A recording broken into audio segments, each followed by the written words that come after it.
Hello and welcome. Are you ready to seriously level up your English? Today, we're going to look at moving beyond one of the most common and maybe overused phrases out there, I think. Let's dive into some really powerful alternatives. Okay, be honest. Have you ever been in a class or a meeting and it feels like every single sentence starts with, I think this or I think that? You start to feel like a broken record, right? Well, if you're looking for more powerful and, more nuanced ways to express yourself, you've come to exactly the right place.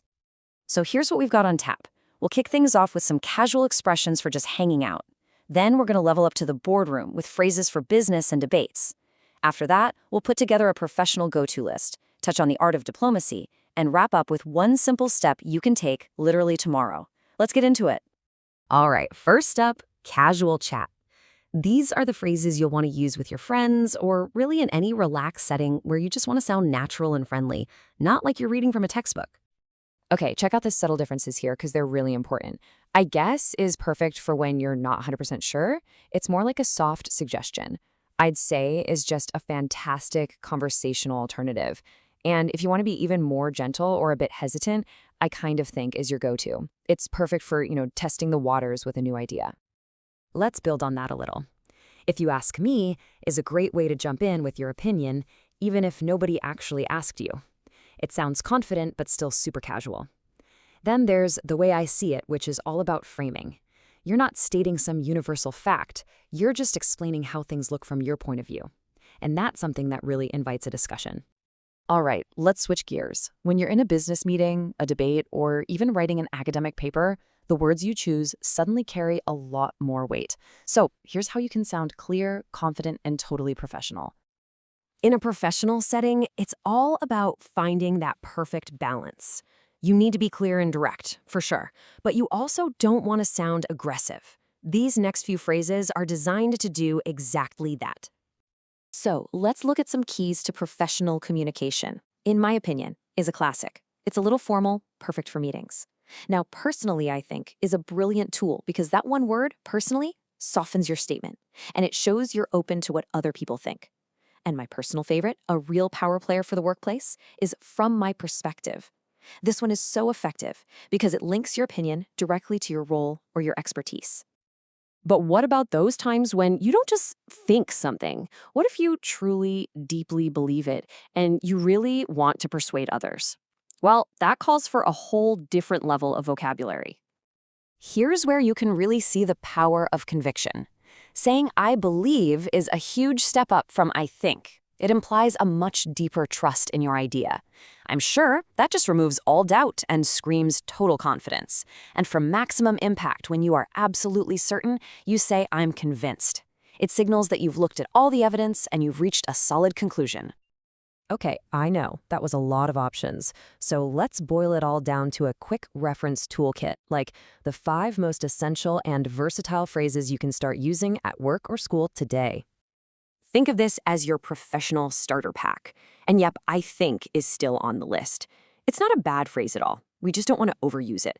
But when you combine it with, in my opinion, from my perspective, personally I think, and I believe, you suddenly have this whole range of options to match any situation. I would seriously recommend memorizing these 5. Let's see how this works in real life. Imagine you're in a brainstorming session.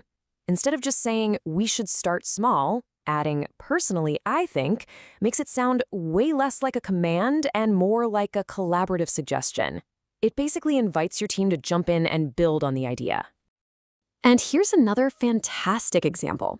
Raising a concern can be, well, a little tricky, but by saying from my perspective, you're grounding your concern in your specific viewpoint. Maybe you're the project manager, or you're the one who has to do the work. It stops being a complaint and becomes a professional assessment based on your role. See the difference? Okay, now it's time for the pro-level skills. Expressing your opinion is one thing, but doing it with grace and respect, especially when you disagree, that is a true art form. So let's look at some advanced tips for diplomatic communication. The first rule of diplomacy is pretty simple. Try to avoid absolute confrontational statements.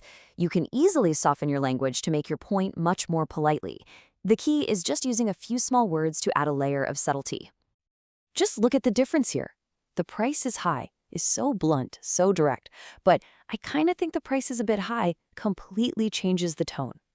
Little words like kind of, a little, or a bit are going to be your best friends when you need to be diplomatic. They make your feedback feel less like a criticism and more like a simple observation. Now for a truly powerful diplomatic skill, always acknowledge the other person's point before you present your own.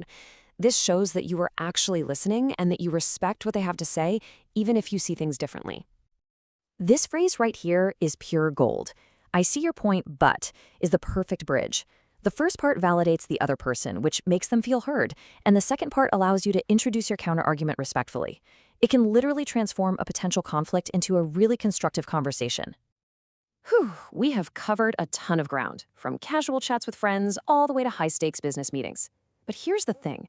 Knowledge is only useful when you actually apply it. So let's talk about your first immediate step. So here is your challenge. Don't just file this information away in your brain. Pick one, just one single phrase from this explainer that you're going to try and use tomorrow. Is it going to be from my perspective in your team meeting? Or maybe I'd say when you're grabbing coffee with a friend? Choose one, use it, and start building those new communication habits. Thanks for tuning in.